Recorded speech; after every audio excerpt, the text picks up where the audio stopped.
오전에 이어서 말씀 계속 드립니다.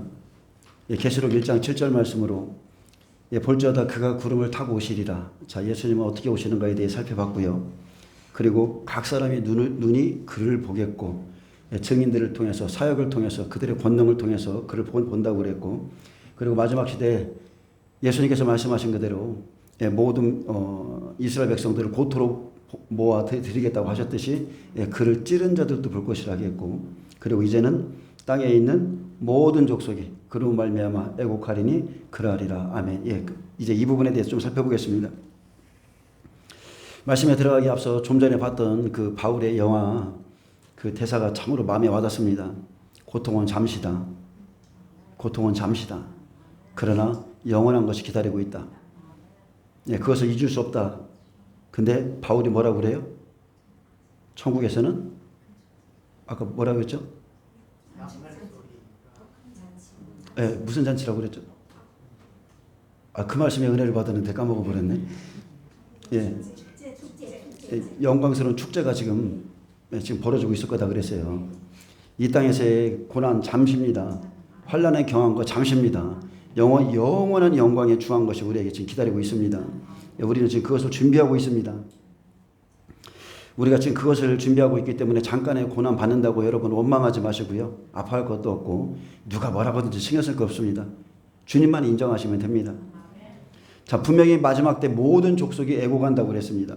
마태복음 24장 종말의 때에 대해서 말씀하시고 마태복음 25장에 대해서 주님이 말씀해 주셨는데, 자, 마태복음 25장 6, 7절에 보면 자, 신랑을 맞으러 나갈 때가 되기까지 모든 사람들이 다 졸며 잔다고 그랬습니다. 신랑을 맞으러 준비했는데 시간이 좀 주님이 지체되는 거예요. 그러니까 다 졸며 자는 거죠. 하지만 그날에 조는 자들은 다시 깨어날 거지만 자는 자들은 수치를 당하고 애국하게 될 겁니다. 마태복음 25장 6절에 밤중에 소리가 나되 보라 신랑이로다 맞으러 나오라 하매. 근데 25장 1절에 보면 그때의 천국은 마취등을 들고 신랑을 맞으러 나간 열 처녀와 같다 그랬습니다. 보라 신랑이로다 맞으러 나오라. 시간이 흘렀죠. 재난이 시작되는 소리가 울리죠. 이 음성 앞에서 각자 그동안에 준비한 것들이 다 드러납니다. 분명히 마태복음 24장에 예수님의 오실 때를 다 알게 하셨어요. 무화과 나무의 비유를 배우라 하겠고 모든 것을 다 알게 했습니다. 충분한 시간을 주었지만 기름 준비한 처녀들과 기름을 준비하지 않은 처녀들로 나뉘죠. 구원의 등불이 꺼져가지만 열매가 없기에 기름을 짤 수 없습니다. 기름은 분명히 열매를 내고 그 열매 안에서 나오는 거예요. 근데 열매가 없는 거예요.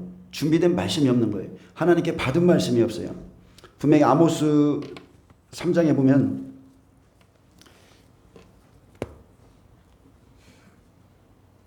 자, 여호와의 말씀을 받은 선지자들이 나옵니다. 이스라엘 자손들아 여호와께서 너희에 대하여 이르신 이 말씀을 들으라. 애굽 땅에서 인도하여 올리신 모든 족속에 대하여 이르시기를 내가 땅의 모든 족속 가운데 너희만을 알았나니 그러므로 내가 너희 모든 죄악을 너희에게 보응하리라 하셨나니 두 사람이 뜻이 같지 않은데 어찌 동행하겠으며 사자가 움킨 것이 없는데 어찌 숲풀에서 부르짖겠으며 젊은 사자가 잡은 것이 없는데 어찌 굴에서 소리를 내겠느냐. 덫을 땅에 놓지 않았는데 새가 어찌 거기 치이겠으며 잡힌 것이 없는데 덫이 어찌 땅에서 튀겠느냐. 다 이유가 있다는 겁니다. 원인이 있고 결과가 있는 거예요. 반드시 준비한 것이 있어야 그것을 가지고 예수님을 맞이할 수가 있습니다. 우리가 초림 예수님의 모습을 살펴보면 분명히 동방박사가 와서 유대인의 왕으로 나시니가 어디 있느냐 이랬습니다. 그때 다 졸며 자던 바리새인들 서기관들이 어떻게 했어요? 헤롯의 말을 듣고서 말씀을 막 찾기 시작했습니다. 그때서야 말씀을 찾는 거예요. 그러나 받은 말씀이 없는 겁니다. 그들은 거기까지예요. 하나님께로부터 받은 말씀이 없었기 때문에 그들은 준비되지 않았습니다. 잠시 예루살렘에 난리가 났습니다. 그래서 수많은 사람들이 주님의 오심을 준비하면서 깨어난 듯이 보였지만 30년 만에 다 잊어버렸다는 거예요. 그들은 예수님의 추수의 사역 때 다 잠자고 있었습니다. 30년 전 유대인의 왕이 오심을 알고 있었지만 그 시간 안에서 다 까먹고 있었습니다. 지금 이 시대도 똑같습니다. 사람들이 코로나를 통해서 잠시 깨어났습니다. 그러나 다시 졸며 자는 것은 실상 그들이 예수님을 진정으로 사랑하지 않기 때문에 그렇습니다. 뭐 다른 말 할 거 없습니다. 사랑이 없기 때문에, 주님을 향한 진짜 사랑이 없기 때문에 그분 안 기다리는 거예요. 십자가에 쓴 잔, 십자가에 박힌 예수님의 그 못자국에 난 손, 그의 머리에 씌어진 가시관, 그 가시 면류관, 여러분 다 내가 받을 형벌이었습니다. 그래서 십자가에 나가서 이 사실을 진정으로 깨달은 자, 그리스도의 참된 신부는 절대로 세상에 잠들지 않고요, 절대로 세상 사람들과 짝하지 않습니다. 완전히 구별된 생활이 있습니다. 나에게 구별이 없다면 내가 구원을 받은 표가 없다는 거예요. 예수님의 초림 때에도 수많은 사람들의 눈과 귀가 다 닫혀 있습니다. 마음으로는 깨닫지도 못하게 했어요. 하나님이 그렇게 하셨다는 거예요. 하나님이. 7절에 보면 이에 그 처녀들이 다 일어나 등을 준비할세. 여러분, 사람이 영적으로 살잖아요. 영적으로 살면 영적 세계에서는 졸고 자는 게 없어요. 여러분의 영이 깨어보세요. 우리의 육신은 자도 영은 계속 돌아가요. 내가 영이 충만하면 귀신이 와서 나를 괴롭히려고 해도 순간적으로 성령을 통해서 입에서 방언이 터지고 눈이 떠지고 즉각적으로 깨어나게 되어 있습니다. 누구든지 하나님의 영으로 인도함 받고 있다면 시대적인 잠에서 반드시 깨어서 일어나게 되어 있고, 그는 지금 등과 기름을 준비하는 모든 삶에 전념하게 되어 있습니다. 그리고 이제 주님 앞에 준비한 것을 내놓아야 되죠. 누가 그리스도의 신부인가? 그래서 마태복음 25장 12절에 쭉 보면, 마태복음 25장을 좀 보겠습니다. 마태복음 25장에 보면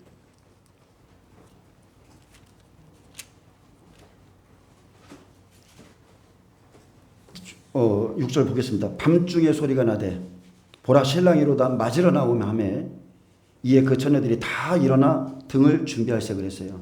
이미 많은 시간이 흘렀어요. 근데 이제 누가 슬기로운 처녀며 누가 미련한 처녀인가, 그것만 남은 거죠. 타작마당입니다. 미련한 자들이 슬기 있는 자들에게 이르되 우리 등불이 꺼져가니 너희 기름을 좀 나눠달라 하거늘 슬기 있는 자들이 대답하여 이르되 우리와 너희에게 쓰기가 다 부족할까 하노니 차라리 파는 자들에게 가서 너희 쓸 것을 사라 하니, 그들이 살아간 사이에 신랑이 오므로 준비하였던 자들은, 중요한 게 이겁니다. 준비하였던 자들은 함께 혼인잔치에 들어가고 문은 닫힌지라.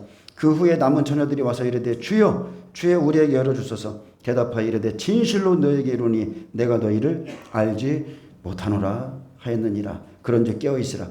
너희는 그날과 그때를 알지 못하느니라. 신랑을 맞으러 일어났지만 이제 미련한 자들의 결말이 있죠. 내가 진실로 너에게 이르노니 너희를 알지 못하노라. 이게 그들의 결말입니다. 신랑이로다 맞으러 나오라는 음성을 듣고 열 처녀가 다 일어나서 등을 준비하는 것은 여러분 공중에 올라가는 것이 아니에요. 이것은 지금 이 시대에 자꾸 이게 등을 들고 신랑이로다 맞으러 나오라 그러면, 자, 교회는 환난 전에 휴거된다고 그러는데 절대 그런 뜻이 아닙니다. 이것은 환난의 시작점이다. 환난에 들어가는 순간이다라는 것을 지금 보여주고 있는 거예요. 준비하였던 자들은 신랑과 함께 혼인잔치에 들어가는 것이, 혼인잔치에 들어가고 그리고 혼인잔치의 문이 닫힌다는 거죠. 그리고 실제적으로 전 3년반이 마치고 이리로 올라오라 하실 때에 그때에 올라가는 겁니다. 아멘. 그래서 시편 91편 15절에 그들이 환난 당할 때에 내가 그와 함께하여 그를 건지고 그를 영화롭게 하리라. 이 차이입니다. 준비하였던 자들은 온 지구상에 거하는 모든 사람들에게 환난이 임할 때에 내가 그와 함께하여 내가 그를 건지고, 이게 혼인잔치에 예수님과 함께 들어가는 것이고 환난 속으로 들어가는 것이고, 그러나 나머지 사람들은 환난 속에 들어가되 주님이 그들과 동행하지 않는다는 거예요. 이미 우리가 잠언서 1장을 통해서 봤잖아요. 환난 전에 지혜가 부르고 찾고 길거리에서 소리치고 했어도 그들이 듣지 아니하므로 이제 재앙을 만날 때에 너희가 나를 부를지라도 내가 귀를 닫겠고 모른 척한다고 그랬어요. 그거랑 똑같은 의미입니다. 그래서 내가 너희를 알지 못하노라. 신랑을 기다린다 말했지만 오히려 그로 말미암아, 신랑으로 말미암아 애국할 자들이 여기에 있습니다. 여러분, 믿는 자들이 그날에 애국할 겁니다. 준비하지 못한 자는 그날에 애통하고, 말씀을 준비하고 주님과 동행했던 자들은 그날에 빛과 같이 빛날 것입니다.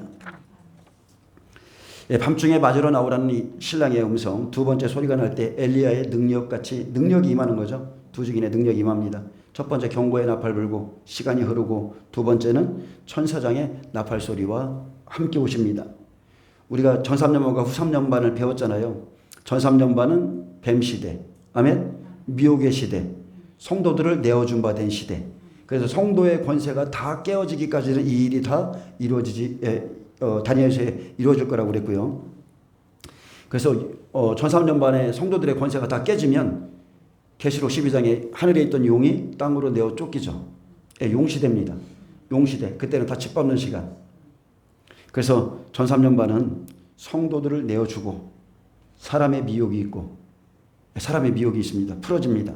그리고 그 안에서 믿는 자들부터 추수하고, 그러나 하나의 알갱이라도 알곡이라면 주님은 다 추수한다 약속했고, 그래서 우리가 지금 이 시대에 진정으로 지금이 마지막 때임을 알았다면 여러분 스스로 절제하는 삶을 사셔야 돼요.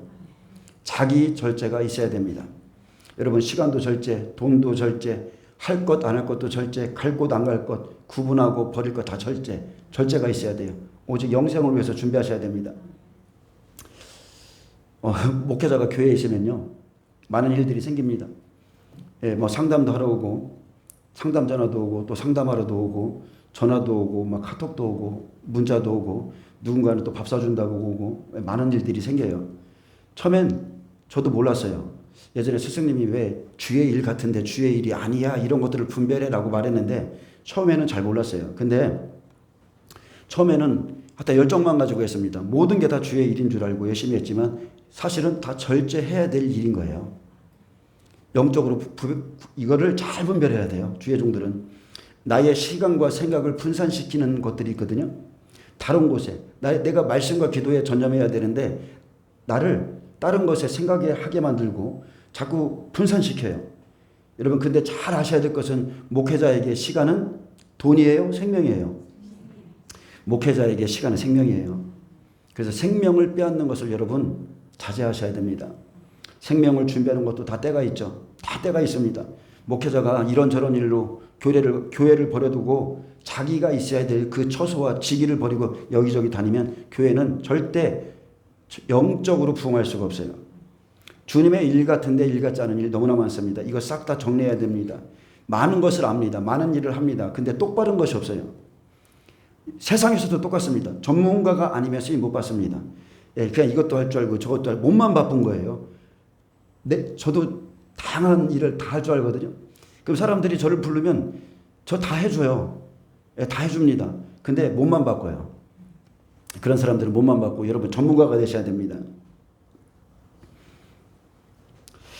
그래서 목회자는 교회에서 죽고 사는 게 일이고, 그래서 생명과 상관없는 일이라면 가차없이 인간의 정의고 뭐고 싹 결별해야 되고요.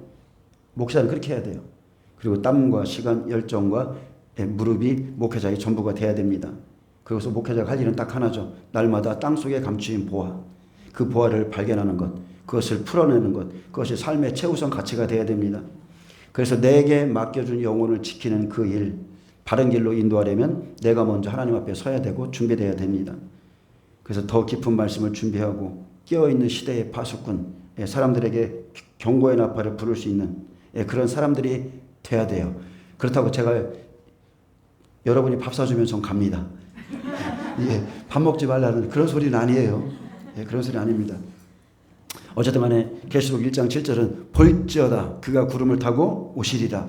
각 사람의 눈이 그를 보겠고 그를 찌른 자들도 볼 것이요 땅에 있는 모든 족속이 그로 말미암아 애국하리니 그러하리라. 아멘. 그래서 오직입니다. 이 날을 준비하고 사셔야 돼요. 저도 그렇고 여러분도 그렇습니다. 예레미야 25장 29절부터 38절을 좀 살펴보겠습니다. 좀 찾으시겠어요? 25장 29절부터 38절. 자, 하나님은 구원받은 자부터 추수하죠. 구원받은 자 추수하고 심판하고 그리고 모든 민족으로 넘어갑니다.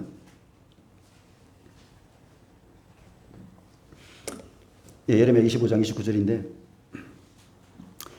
여호와께서 그날에 칼을 들어서 세상의 모든 주민을 칠 것이라 했습니다. 지나간 시대를 들어서 앞으로 올 일을 지금 예언하셨는데 추수하시는 날 심판에 들어갈 때 세상의 모든 주민을 친다는 마지막 때의 약속입니다. 그래서 그날 양이나 목자나 똑같습니다. 준비하지 못하면 똑같아요. 다 해통할 것이고, 그리고 심판은 모든 주민에게 다 임합니다. 그래서 솔로몬 성전 무너지기 직전에, 헤롯 성전 무너지기 직전에, 마지막 때 심령 성전이 무너지기 직전에 선지자들이 나와서 준비하고 있으라고 외쳐줍니다. 자, 보라, 내가 내 이름으로 일컬음을 받는 성에서부터 재앙 내리기를 시작하였은즉 너희가 어찌 능히 형벌을 면할 수 있느냐? 있다는 거예요, 없다는 거예요? 면할 수 없습니다. 면하지 못하리니 이는 내가 칼을 불러 세상의 모든 주민을 칠 것임이라 하셨다 하라. 만군의 여호와의 말씀이니라. 자, 이것은 모든 나라에 내리는 진노의 술잔인데 내 이름으로 일컬음을 받는 내 성에서부터 시작하겠다는 거예요. 하나님의 집에서부터, 믿는 자부터 재앙을 내리기 시작합니다. 그래서 전 3년반 환란은 알곡과 가라지를 가르는 추수의 시간이기에 하나님의 성전부터 추수가 들어가요. 추수도 안 들어갔는데 보라, 희어져 추수할 때가 되었노라. 추수도 안 들어갔는데 휴거란이 있을 수가 없습니다. 여러분, 성 안에서부터 재앙입니다. 칼을 불러서 세상 것을 다 하나님 마치게 하겠다는 거죠. 그래서 사람을 보내는 겁니다. 적그리스도, 거짓 선지자, 거짓 선생, 미혹할 만한 자들을 다 들어서 보내는 거예요. 그래서 거짓을 주어보고 따라가면 진리의 사랑을 받지 않는 자들, 미혹의 역사를 그냥 넣어주는 것이고, 우리가 이 말씀을 보면 분명히 율법 시대는 이스라엘 백성만 쳐야 돼요. 근데 세상의 모든 주민을 치는 것은, 이것은 복음이 다 들어간 후에 적용되는 말씀입니다. 마지막 때 말씀이에요. 그래서 온 세상에 임하는 마지막 때에 대한 말씀입니다. 계시록 11장 1, 2절도 성전을 먼저 측량하고 두 증인을 통해서 심판하시죠. 베드로 사도도 하나님의 집에서부터 심판을 시작할 때가 되었다, 이렇게 말했습니다. 그래서 순서가 있습니다. 요란한 소리가 땅끝까지 이르면 모든 육체는, 자, 육체로 사는 자들은 악인의 칼, 마지막 때는 적그리스도, 북방, 블레셋, 이런 모든 악의 세력에 다 붙이죠.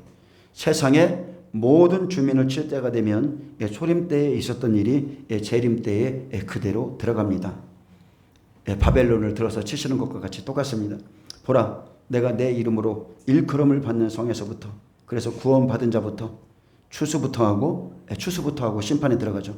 재앙 내리기를 시작하였은즉, 자, 이 성에서부터, 여호와의 이름으로 불리는 이 성에서부터 재앙 내리기를 시작한 것은 전 3년 반에는 추수의 때이기 때문에 그렇습니다.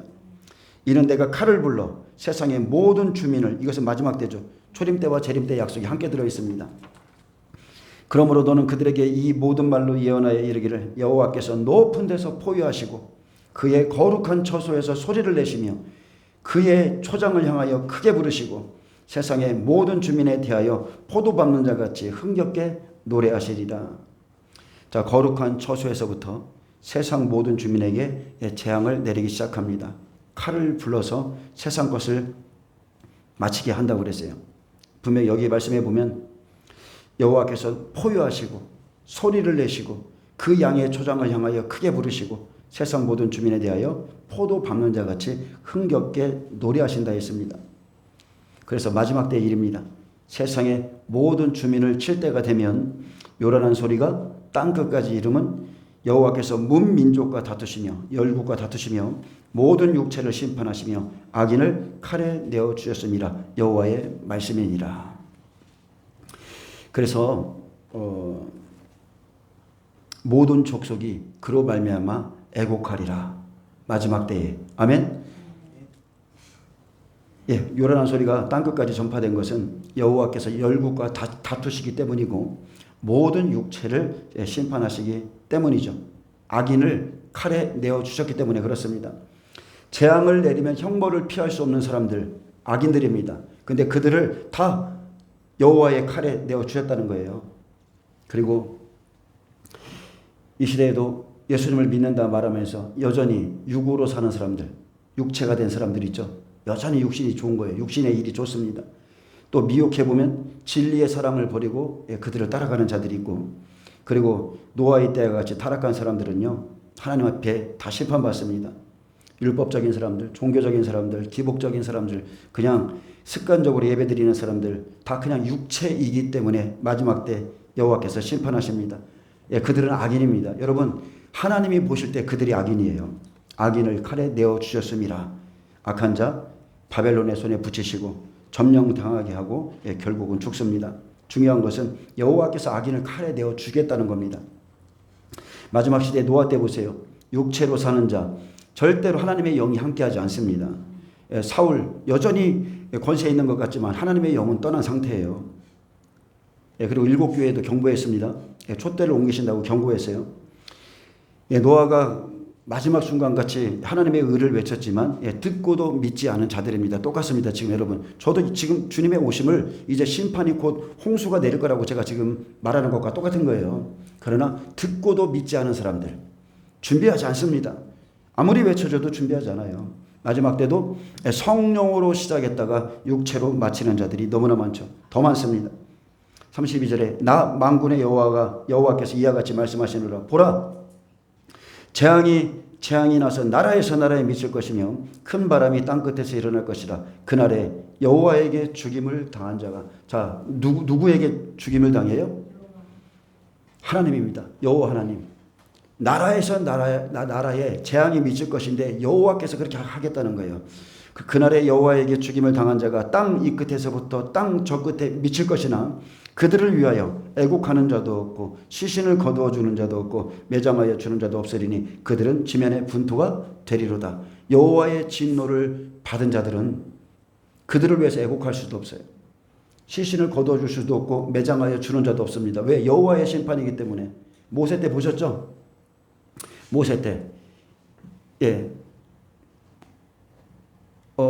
여호와를 대적했던 자들 그들을 쳤었을 때 아론에게도 그랬죠. 아론에게도 울지 말라. 모세가 그랬어요. 아론의 자손들이 여호와께 범죄해서 죽었을 때 맞죠? 범죄해서 죽었을 때 모세가 그랬어요. 이 일로 말미암아 여호와의 진노가 임할 것이니까 울지도 말라고 그랬어요. 여호와께서 심판할 때는 이런 일들이 생기는 겁니다. 마지막 때 예수 그리스도를 믿지 않는 자들, 여호와 하나님을 믿지 않는 자들 고통을 줄 것이고 고난을 받게 하고 도륙하고 흩으신다고 그랬고요. 근데 이 사람들은 여호와께 죽임을 당한 자들이기에 결국은 어디예요? 이들의 끝은 영벌입니다. 영벌. 얼마나 많은 사람들이 죽는지 수도 없이 사람이 많이 죽어서 묻지 못할 것이라고 그랬고 지면에서 그냥 분토가 된다고 그랬습니다. 이것은 생명을 이루지 못한 자들의 죽음이죠. 그래서 애국하는 자도 없습니다. 시신을 거두어 주는 자도 없습니다. 하물며 매장해 주는 사람들도 없습니다. 그래서 34절에 너희 목자들아 그랬어요. 너희 목자들아. 왜 그래요? 목자들의 죄악이기 때문에 그렇습니다. 너희 목자들아 외쳐 애국하라. 너희 양떼의 인도자들아 재굴라. 통회하라는 겁니다. 자복하라는 겁니다. 이는 너희가 도살당할 날과 흩음을 당할 기간이 찼음인즉 자 사꾼들에게 심판날이 오죠. 너희가 귀한 그릇이 떨어진 같이 될 것이라. 너희 목자들아 외쳐 애국하라. 근데 이것은 심판날에 심판을 받고 애국할 것이 아니라 여러분 종들은 지금 애국하는 거예요. 지금 외쳐주는 거예요. 아멘. 그날 내 양떼들이 다 도륙당하고 다 죽을 것 뻔한데 지금 외치지 않는 거예요. 그냥 평안을 외치고 있는 겁니다. 여러분 생각해 보세요. 종들도 그렇고 성도들도 똑같습니다. 여러분의 회개의 수준은 어느 정도까지입니까? 지금까지 한번 생각해 보세요. 나의 회개의 수준은 어느 정도까지인가?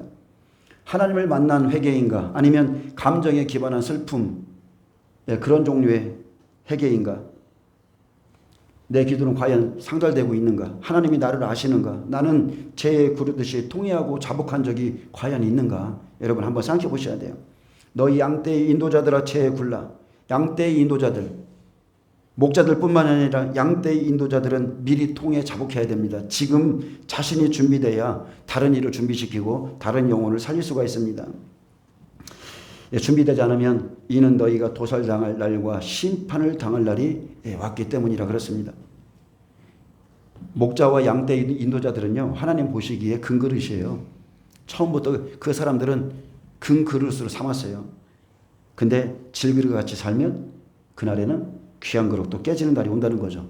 그래서 너희가 한때 귀한 그릇이었지만 그릇이 떨어지면 깨지듯이 그날에 도살당하고 흩음을 당하고 절대로 피할 수도 없을 것이라 했습니다. 하나님의 진노 앞에 양떼를 돌보고 인도했어야 될 목자들이 심판의 날에 도주할 수가 없어서 도피할 수가 없어서 울면서 부르짖게 된다고 그랬어요. 계시록 6장에도 이런 말씀이 있습니다. 자, 환난 안에 있을 일들을 인재양에서 말을 했는데 계시록 6장에도 산들과 바위에게 말하되 우리 위에 떨어져 보호자에 앉으신 이의 얼굴에서와 그 어린 양의 진노에서 우리를 가리라. 그들의 진노의 큰 날이 이르렀으니 누가 능히 서리요 하르더라. 아멘. 산들, 그죠? 바위, 산들과 바위는 교회와 종들을 의미합니다. 이들이 준비시키지 않으면 그날에 거짓 선지자들을 따라가면 아무리 여호와의 진노 앞에서 산들에게 바위에게 우리를 덮어달라고 우리를 가려달라고 해도 소용이 없는 일입니다. 35절 보겠습니다. 목자들은 도망할 수 없겠고 양떼의 인도자들은 도주할 수 없으리로다. 목자들의 부르짖음과 양떼의 인도자들의 애곡하는 소리여 여호와가 그들의 초장을 황폐하게 함이로다. 자, 그날 목자들과 양떼의 인도자들의 애곡하는 소리가 터집니다. 환난 전에는 한 번도 울어본 적이 없고 주님 앞에 외쳐서 통곡해 본 적이 없다가 그날 심판의 날에 가서야 그들의 애국하는 소리가 터지는 겁니다. 여러분, 환난 날은 그 누구도 도주할 수 없고 도망할 수 없습니다. 진노의 날을 준비하지 못한 지금 푸른 초장들 있죠. 평화로운 목장들, 그냥 주여 매일 좋은 그런 교회들, 여러분 그날에 황폐함을 맛보게 됩니다. 여호와의 진노를 각인의 눈이 보겠고 모세와 엘리야 같은 두 증인이 나올 때에 그들이 하나님의 진노를 보는 거예요. 그날에 황폐한 심령들의 부르짖음이 있습니다. 목자들의 부르짖음, 양떼 인도자들의 애곡하는 소리입니다. 그래서 미리 준비하지 못한 종들, 주인이 더디오리라 생각하는 종들, 이런 준비하지 못한 성도들은 그날에 애곡하게 돼요. 왜 그렇습니까? 환난이 임하기 전에 항상 하나님은 선지자들을 미리 보내요. 미리 보내서 미리 증거해 주었어도 그들은 그 사람들의 예언을 조금 더 귀중하게 생각하지 않았기 때문입니다. 사람들이요, 교회는 다녀도 심령은 준비하지 않습니다. 심령. 우리 보면 하나님의 성전이란 말하면서 말은 하는데 자기의 심령은 이게 예수님이 오시면 심판받을 성전인지 그거는 준비를 안 해요. 마지막 때의 소식은 듣고자 하는데 지금 자기 안에 지금 그리스도가 살아계시는지, 과연 나는 아벨의 제사를 드리고 있는지, 심령은 잘 준비하지 못하고 그냥 종교적입니다. 그냥 종교적으로 교회를 다니기 때문에, 또 복받기 위해서 교회를 다니기 때문에 몸은 거룩해지는 거예요. 몸만 겉으로 보기에 몸만 거룩해지죠. 사람들이 봤을 때는 저 사람은 교회 다니는 사람 같아 이렇게 말은 하는데 예수님을 닮아간 건 하나도 없어요. 없습니다. 세상의 모든 주민을 칠 때 준비하지 못한 사람들이 죽는 겁니다. 아멘. 에베소 교회 말한 것처럼 겉사람을 벗어버리지 못하면 여러분 육의 사람은 그날에 죽는 거예요. 이것을 꼭 명심하시기 바랍니다. 육신의 소욕 벗으셔야 돼요. 구원받은 자는 반드시 회개하고 그 이후에 피 흘리도록 죄와 싸우는 수고를 하셔야 돼요. 똑같은 죄를 짓는 것에 반드시 아픔을 느끼셔야 됩니다. 그날 가서 애통하여 하지 말고 미리 애통해 하시기를 바랍니다. 성경은요, 우리의 구원에 대해서 예수를 믿음으로 말미암아 구원받았다 말합니다. 그러나 성경은 구원에 대해서 여러 각도로 말하고 있어요. 예수님은 끝까지 견디는 자가 구원을 받으리라고 그랬습니다. 그래서 자기를 치는 자, 자기를 돌아볼 수 있는 그 사람이 의인이에요. 구원에 이르도록 생명을 이루고 자기의 삶의 스타일까지 다 뜯어고치고 바꾸고 날마다 변화를 받아서 그렇게 길과 진리와 생명 대신 예수님을 쫓아가는 사람, 여러분 그 사람만이 좁은 길로 들어가는 사람이고 그런 사람은 구원받습니다. 그래서 겉사람을 벗지 못하고 늘 땅에 매이고 매여 살면 그 사람 구원에 이르지 못합니다. 저는 다른 거 관심 없습니다. 여러분 좁은 길로 들어가세요. 마지막 때를 안다고 해서 내가 좁은 길에 서 있는 게 아닙니다. 여러분은 사람들과 너무 어울려 다니면 안 돼요. 그러면 여러분에게 외로울 시간이 없어요. 외로울 시간이 없다는 것은 여러분은 하나님을 만난 적이 없다는 거예요. 외로우셔야 됩니다. 정말로 외로우셔야 돼요. 고독이 내 몸을, 내 영혼을 찌를 때까지 그렇게 외로움을 당해보셔야 돼요. 오직 내 안에 아무것도 없어요. 세상에 아무것도 없어요. 오직 예수님밖에 없어요. 사방이 다 막혀있고 갈 데도 없고 재정도 없고 가족도 원수가 되고 하나님이 그런 시간을 보낼 때가 있거든요. 그 외로움 가운데 진짜 예수님을 만나게 되는 겁니다. 믿음의 선진들, 모세도 광야로 나갔죠. 40년 나갔습니다. 다윗도 광야로 내보냈고 바울도 아라비아 광야로 내보냈고 그리고 모세에게는 주님을 만나는 흔적이 있었습니다. 떨기나무가 있었고 바울에게는 아라비아 광야가 주님을 만난 장소였고 다메섹 도상뿐만이 아니죠. 3년이나 책 하나 들고서 아라비아로 광야로 가서 고독 속에 있었어요. 그리고 누구보다 내가 방언 말하기를 기뻐한다고 그랬습니다. 다윗에게는 깊은 동굴이 있었고 야곱에게는 환도뼈가 부러지는 사건이 있었고 그래서 여러분 하나님을 제대로 만나지 못하면 그 사람은 사람을 두려워합니다. 그러나 하나님을 제대로 만나면 하나님을 두려워하는 사람이 됩니다. 그리고 영적인 민감함 없이 그렇게 살다가는 결국은 자기도 죽이고요. 그런 종 밑에 있는 성도도 다 죽습니다. 환란이 시작되면 믿는 사람 중에 분명히 전 3년 반에 3분의 1이 죽고 후 3년 반에 4분의 3이 죽을 것이라고 그랬습니다. 이 시대 지식적으로 너무나 똑똑한 분이 많기 때문에 잘 가르치는 설교 많습니다. 그러나 분명한 것은 찔림은 없다는 거예요. 얼마나 많은 사람들이 그 대형교회에 가서 정말로 제가 봐도 잘 가르쳐요. 그러나 영적인 사람이 들으면 못 견딥니다. 왜요? 찔림이 없어요. 그러나 성령을 통해서 설교되는 선포, 하나님의 말씀을 증거할 때는 비수 같은 찔림이 우리 안에 있습니다. 말씀을 딱 들으면 그래요. 나는 어떻게 살고 있지? 주님이 말씀을 들을 때 너는 어떻게 살고 있느냐? 너는 지금 이 말씀을 듣고도 어떻게 준비되고 있느냐? 자기 모습을 살피게 돼 있어요. 그날에 여호와에게 죽임을 당한 자가 땅 이 끝에서 땅 저 끝에 미칠 것이나 그들을 위하여 애국하는 자도 없고 시신을 거두어주는 자도 없고 매장하여 주는 자도 없으리니 그들은 지면에 분토가 되리로다. 이런 말씀을 듣고도 너는 어떻게 살고 있느냐? 여러분 다른 것은 두렵지 않은데 하나님의 말씀에 여러분 두려움을 느끼시길 바랍니다. 말씀의 무서움을 느껴야 돼요. 말씀에 우리에게 성령이 임하신 후에 구원자가 우리 안에 있고 심판주가 우리 안에 있음을 여러분 믿으셔야 돼요. 나는 지금 심판주를 모시고 살아가고 있는 겁니다. 바울은 다메섹 도상에서요 능력을 받았습니다. 그는 눈이 가려졌고 눈을 새롭게 떴어요. 그는 어떻게 보면 은사자죠. 12가지 은사를 다 나열할 정도로 그런 은사자예요. 근데 이런 좋은 명분 가지고 그가 예루살렘에 올라가지 않았다는 거예요. 사도들을 만나러 가서 나 이렇게 예수 만났어. 나 이렇게 예수님이 나를 택하셨어. 이런 말 해본 적도 없고 그냥 그는 구약성경 하나 딱 들고 아라비아 광야로 가서 씨름하며 고독 가운데 예수님을 깊이 만났다는 겁니다. 바쁘게 일도 하지 않았습니다. 사역하러 가지도 않았습니다. 그냥 광야로 갔어요. 광야로 들어갔습니다. 그의 굴에 들어가는 겁니다. 여러분 우리 마음을 살피세요. 예수님은 우리 안에 있어요. 나는 지금 어떻게 가고 있는가? 수도 없는 사람들이 우리는 여호와의 백성이라 말합니다. 수도 없는 사람들이 나는 예수 그리스도의 것이라 말해요. 근데 수도 없는 사람들이 그 하나님 앞에서 죽습니다. 그리고 그들이 지옥에 떨어집니다. 마지막 때에는 얼마나 많은 사람들이 여호와의 진노로 죽는지 묻어줄 자도 없고 슬퍼할 겨를도 없다 했습니다. 그렇다면 우리는 어디에 있습니까? 그럼 나는 어떻게 살아야 되나? 분명 천국은 좁은 문 좁은 길이라 했는데 대부분의 사람들은 한 번 구원은 영원하다. 또는 그렇게 믿고서 그냥 넓은 길로 그냥 갑니다.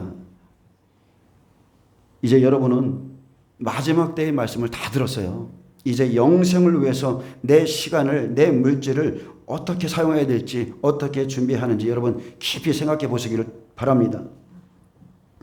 37절에 평화로운 목장들이 여호와의 진노하시는 열기 앞에서 적막하게 되리라. 양이나 목자나 똑같습니다. 준비하지 못하면 그날 애통합니다. 애통할 수밖에 없습니다. 환란에 들어가기 전에 얼마나 많은 사람들이 좋아하던 평화로운 목장이었는지 몰라요. 그러나 그런 목장은 여호와의 진노 앞에 적막하게 됩니다. 여러분 한번 생각해 보세요. 여호와께서 심판하시던 예수님이 오시던 간에 그들이 갖고 있던 그 성전이나 모든 것은 평화로웠어요. 그러나 그가 젊은 사자같이 그 굴에서 나오셨으니 그랬어요. 여호와 하나님께서 젊은 사자같이 그 굴에서, 그들의 성전에서, 그의 교회에서 나오셨다는 것입니다. 그 호통치시는 분의 분노와 그의 극렬한 진노로 말미암아 그들의 땅이 폐허가 되리로다. 여호와의 분노로 그들의 땅이 폐허가 됩니다. 그 굴에서 나오셨다는 것은 나쁜 짓 하는 사람들, 장사하는 사람들, 비둘기 파는 사람들, 이런 사람들이 모여있는 그 장소, 육으로 사는 사람들, 땅에 속한 자들에게 화가 있기 때문에 여호와께서 그 굴에서 나오시는 겁니다. 천지를 창조하신 하나님께서 악한 자들을 심판하러 오십니다. 그래서 알곡과 쭉정이를 가르면 지구도 이제 필요 없습니다. 새 하늘과 새 땅이죠. 세상의 모든 주민을 칠 때 준비하지 못한 자가 죽는다고 그랬습니다. 그래서 겉사람을 벗어버리지 못하면 그 사람은 다른 말 할 게 없습니다. 육에 속한 자입니다. 땅에 거하는 자, 땅에 사는 자, 그들에게는 화가 있으리라. 회개는 우리의 실수, 지나간 일을 하는 겁니다. 근데 죄와 싸우는 것은 지금 현재 내 몸을 번제 드리기 위해서 애통해 하는 거예요. 주님이 분명히 말씀했습니다. 모든 족속이 그날에 그로 말미암아 애곡하리라. 그래서 마태복음 13장 41절에도 그분의 천사를 보내십니다. 인자가 그 천사들을 보내리니 그들이 그 나라에서 모든 넘어지게 하는 것과 또 불법을 행하는 자들을 거두어내어 그랬습니다. 그 나라에서 모든 넘어지게 하는 것들, 불법을 행하는 자들을 다 거두어내겠다. 그래서 쭉정이들을 종으로부터 성도까지 다 거두어낼 때에 그들이 애곡하게 되죠. 예수님께서 그의 천사들을 보내실 때에 목회자들이, 그의 종들이 성도들에게 천국 가는 길을 제대로 가르쳐 주지 않았다면 그들의 영혼을 죽이고 밟고 넘어뜨린 것입니다. 그래서 그날에 목자들은 절대로 도망할 수 없겠고 양떼의 인도자들은 도피할 수도 도주할 수도 없다고 그랬습니다. 함께 여러분 풀무불에 들어가는 겁니다. 마태복음 23장에 바리새인과 서기관들이여 화 있을진저 너희가 천국문을 닫고 들어가고자 하는 자들도 막았다고 그랬어요. 똑같은 겁니다. 그래서 42절에는 풀무불에 던져 넣으리니 거기서 울며 이를 갈게 되리라. 이것은 후 3년반의 대접장에 들어간다는 소리인데 하나님의 영광의 천사들, 구름들, 그들이 예수님으로부터 보내지죠. 여러분 잘 생각해 보세요. 죄인은 하나님을 보며 죽습니다. 그렇게 부활체만이 공중에 오시는 주님을 만나는 거예요. 아멘. 전 3년반 끝나고 후 3년반 마지막 7째 나팔에 공중의 혼인잔치죠. 공중 혼인잔치. 예수님은 부활체로 오시고 그분을 만나는 사람들 부활체로 가서 만나요. 육이 아니라 부활체입니다. 아들의 부활이 아니죠. 육체의 부활이 아니라 그리스도의 부활이에요. 마지막 때는 예수님이 부활체의 영광스러운 모습으로 오실 때에 변화된 몸을 입고 그의 신부들이 주님을 만나게 될 겁니다. 베드로후서 1장 12절 19절에도 예수님은 부활체로 오십니다. 그러므로 너희가 이것을 알고 이미 있는 진리에 섰으나 내가 항상 너희로 생각하게 하려 하노라. 내가 이 장막에 있을 동안에 너희를 일깨워 생각함이 옳은 줄로 여기노니 이는 우리 주 예수 그리스도께서 내게 지시하신 것 같이 나도 이 장막을 벗어날 것이 임박한 줄을 알미라. 바울도 그랬고 제자들은 다 자기가 이 땅에서 장막을 벗어날 날을 알고 살았습니다. 자기 죽을 때를 아는 거예요. 마지막 두중이도 똑같죠. 1260일 자기 죽을 때를 압니다. 참새 2마리도 하나님 허락 없이는 떨어지지 않는데 떨어질 때를 알게 하시죠. 내가 힘써 너희로 하여금 내가 떠난 후에라도 어느 때나 필요할 때는 이런 것을 생각나게 하려 하노라. 우리 주 예수 그리스도의 강림하심과 우리 주 예수 그리스도의 능력과 강림하심을 너희로 알게 한 것이 교모에 만든 이야기를 따른 것이 아니요 우리는 그의 크신 위엄을 친히 본 자라. 저도 똑같은 심정입니다. 내가 떠난 후에라도 어느 때나 이런 것을 생각나게 하려 하노라. 제가 말씀을 전하는 의미는 목적은 딱 하나입니다. 그리고 저도 개인적으로 주의 음성을 들었고 마지막 때의 음성을 들었어요. 그리고 17절에 지극히 큰 영광 중에서 이러한 소리가 그에게 나기를 이는 내 사랑하는 아들이요 내 기뻐하는 자라 하실 때에 그가 하나님 아버지께 존귀와 영광을 받으셨느니라. 제자들은 거룩한 산 베나산에서 그의 크신 위엄 왕권을 가진 모습을 봤고요. 하나님의 음성도 들었습니다. 너희는 그의 말을 들으라. 이 소리는 우리가 그와 함께 거룩한 산에 있을 때에 하늘로부터 난 것을 들은 것이라. 그리고 다시 한번 말합니다. 지금 더 확실한 증인이 내 안에 있다 이렇게 말하는 거예요. 성령이시죠. 또 우리에게 더 확실한 예언이 있어 어두운 데를 비추는 등불과 같으니 날이 새어 샛별이 너희 마음에 떠오르기까지 너희가 이것을 주의하는 것이 옳으니라. 나에게는 예수님으로부터 받은 증거도 있고 성령님으로부터 받은 증거도 있고 내가 교묘히 만든 이야기를 지금 하는 것이 아니라 그리스도의 능력과 강림하심을 너희로 알게 한 것은 다 하나님으로부터 받은 것을 증거했다는 겁니다. 샛별은 성령님이시죠. 광명한 새벽별은 예수님, 새벽별들은 천사고 별은 종들이고 촛대는 교회의 성도입니다. 예수님은 죽음에서 부활하셨고 전능하신 하나님 우편에 앉아 계시다가 거기로부터 산자와 죽은 자를 심판하러 오십니다. 우리가 매일 고백하잖아요. 매일 고백하듯이 거기로부터 산자와 죽은 자를 심판하러 나오십니다. 그래서 예수님이 오실 때가 되면 각 사람의 눈이 모세와 엘리야의 능력으로 오는 이방인 두 중이를 보면서 그를 찌른 자들도 그를 보고 돌아올 것이고 그들이 구원받을 때에 땅에 있는 모든 족속이 애곡하는 심판이 시작됩니다. 아멘. 이해되시죠? 하나님의 집에서부터 심판이 시작될 때에 모든 족속이 애통하게 된다는 겁니다. 이사야 46장 11절에 보면 내가 동쪽에서 사나운 날짐승을 부르며 다른 번역본에는 내가 동쪽에서 독수리를 부르며 그랬어요. 독수리, 이방인 투중인이죠. 먼 나라에서 나의 뜻을 이룰 사람을 부를 것이라. 내가 말하였은즉 반드시 이룰 것이요 계획하였은즉 반드시 시행하리라. 마음이 완악해서 공의에서 멀리 떠난 너희여 들으라. 내가 나의 공의를 가깝게 할 것인즉 그것이 멀지 아니하나니 나의 구원이 지체하지 아니할 것이라. 내가 나의 영광인 이스라엘을 위하여 구원을 시온에 베풀리라. 아멘. 이스라엘은 하나님의 영광이라고 그랬어요. 하나님의 눈동자입니다. 그래서 7째 인해서 이방인 구원사가 다 마치고 그리고 이스라엘 구원사로 넘어가죠. 예수님이 오실 때 로마서 11장 원가지 봉가지 좋은 감람나무가 자기 감람나무에 접붙이게 됩니다. 여러분 분명히 주님이 말씀했습니다. 모든 사람의 눈이 그가 오심을 보게 될 것이다. 볼지어다 그가 구름을 타고 오시리라. 각 사람의 눈이 그를 보겠고 그를 찌른 자들도 볼 것이요 땅에 있는 모든 족속이 그로 말미암아 애곡하리니 그러하리라. 아멘. 아멘.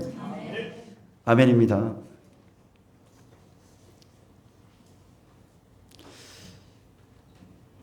저도 자녀를 키우는 아버지의 입장으로서 자녀들이 반항할 때도 있고 뜻대로 안 따라줄 때도 많습니다. 때로는 분노도 나고 화도 나고 참 버릴까도 싶고 이런 때도 있지만 자식을 포기하는 부모가 있습니까? 없습니다. 끝까지 길이 참는 겁니다. 돌아올 때까지. 그리고 자녀가 철이 들면 깨닫죠. 아버지의 마음을. 왜 그렇게 했는지. 여러분 하나님이 이런 말씀들을 우리에게 허락하신 것은 돌아오라는 거예요. 준비하라는 겁니다. 영원한 나라에 입성할 자들이라는 겁니다. 저와 여러분은 영원한 나라에서 함께할 자들이에요. 서로 원수 줄 것도 없고 물고 뜯을 것도 없고 그게 아닙니다. 우리는 다 그냥 한 아버지를 둔 사람들이에요.